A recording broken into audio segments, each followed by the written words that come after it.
9월 25일 수요일, 오늘 10% 이상 급등한 종목과 그 이유에 대해서 알아보겠습니다.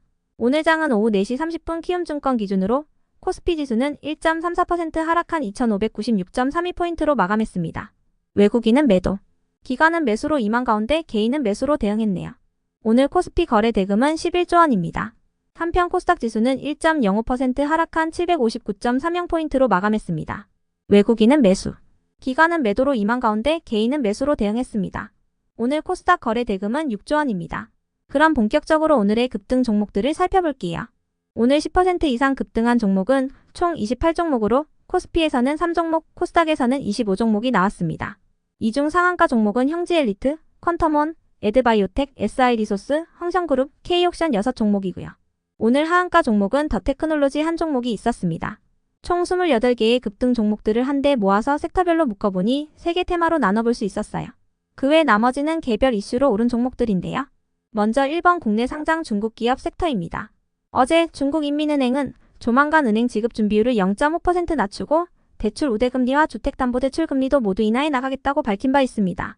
지급 준비율이란 은행이 의무적으로 보유하고 있어야 하는 돈의 비율을 뜻하는데요. 지급 준비율을 인하하면 시중에 돈이 더 많이 공급되는 효과가 있습니다. 이번에 지급 준비율이 인하된다면 중국에 약 190조 원의 돈이 풀릴 것으로 예상되고 있는데요. 해당 소식에 중국 경기 회복 기대감이 이어지면서 국내 상장 중국 기업들이 강세를 보였습니다. 그 밖에도 국내 패션과 의류, 화장품, 게임 등의 중국 소비 관련주들도 상승하는 모습이었는데요.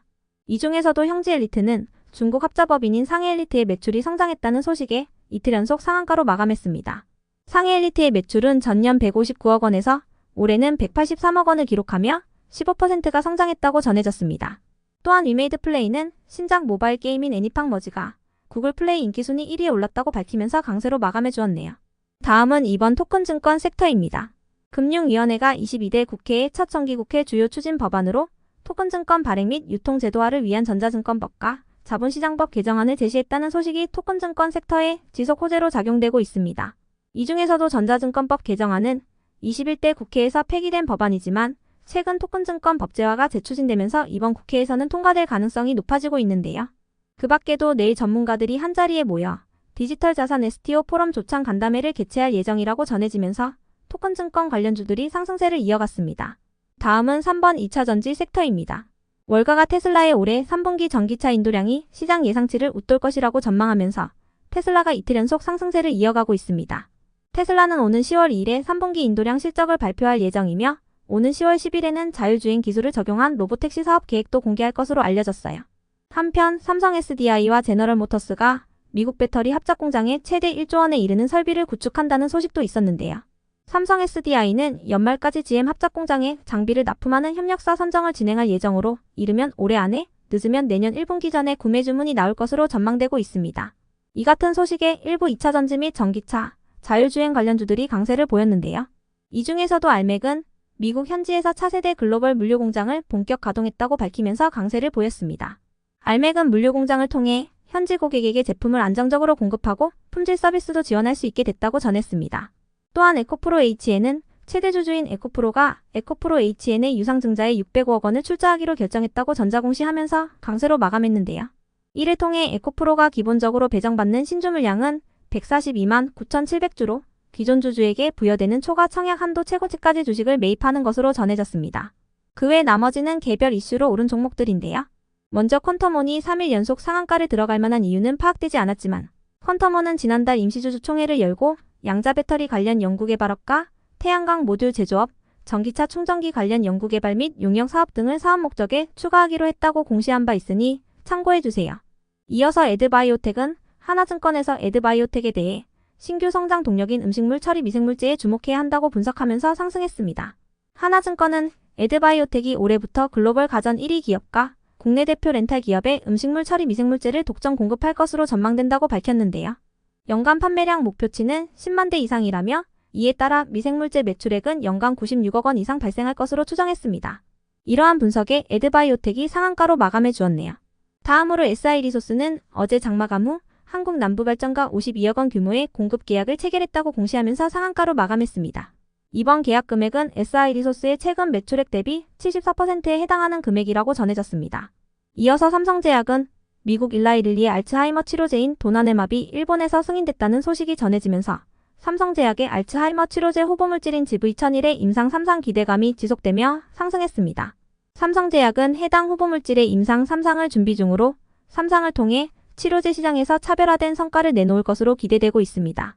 다음으로 한진카를 비롯하여 코리아 밸류업 지수에 편입된 종목들이 상승했습니다. 어제 한국거래소는 코리아 밸류업 지수를 발표했는데요.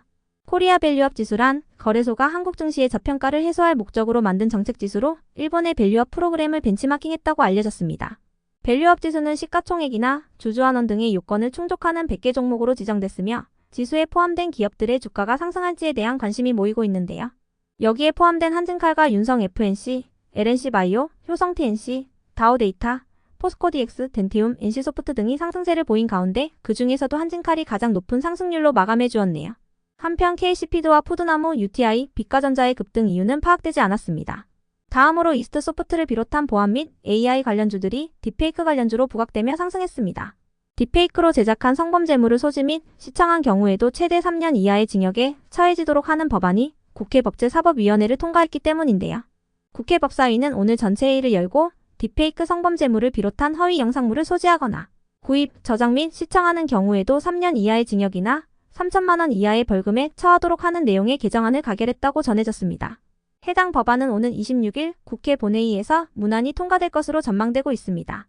이어서 코데즈 컴바인은 장중에 지수가 하락 전환하면서 품절주로 부각되며 강세를 보였습니다.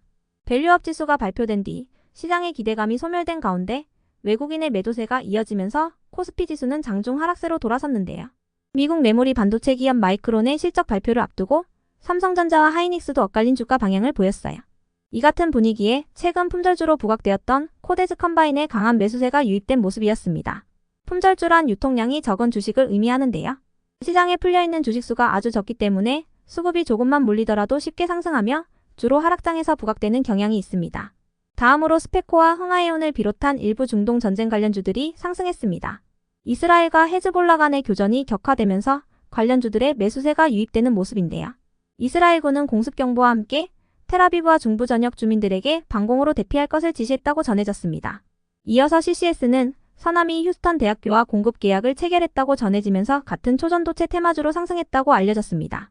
서남은 2세대 고온초전도 선재를 제조 및 판매하는 사업을 영위하고 있으며 CCS는 사업 목적의 초전도체 관련 기기의 제조 및 판매업을 추가한 바 있어 두 종목은 초전도체 관련주로 분류되고 있습니다. 다음으로 젠백스는 10월달에 캐나다에서 신경퇴행성 질환 치료제에 대한 임상 이상 톱라인 결과를 발표한다는 소식에 강세를 이어오던 종목인데요. 오늘은 진행성 핵상마비 및 피질기저핵변성 국제연구 심포지엄 유로 2024에 시그니처 스폰서로 참여한다고 밝히면서 강세를 이어갔습니다. 이번 학회에서는 국내 PSP 이상 임상시험 톱라인 결과를 소개하고 관련 설명회를 가질 예정이며 PSP 환자 및 가족들과 활발한 교류를 통해 네트워크를 구축할 계획이라고 전해졌습니다. 유로 2024는 각국의 저명한 신경과학 분야 전문가들이 모여 연구 결과를 발표하는 연례 학술대회로 10월 24일부터 25일까지 캐나다 토론토에서 열릴 예정입니다. 끝으로 오늘은 하한가를 간 종목도 한 개가 있었습니다. 더 테크놀로지는 지난 8월 탑업인 주식 인수를 검토 중이라는 내용의 조회 공시 답변을 한 바 있는데요. 어제는 별다른 호재 없이 상한가로 마감했으며 오늘은 특별한 악재나 공시 없이 하한가로 마감했습니다. 다만 오늘 장마감 후 3대1 비율의 무상감자를 결정했다는 공시가 올라왔는데요. 더 테크놀로지는 재무구조 개선을 위해 이 같은 감자를 결정했으며 이로 인해 오늘 장 종료 시까지 거래가 정지되게 됩니다. 그럼 오늘의 거래량과 거래대금 상위 종목들을 시장별로 살펴보고 마칠게요.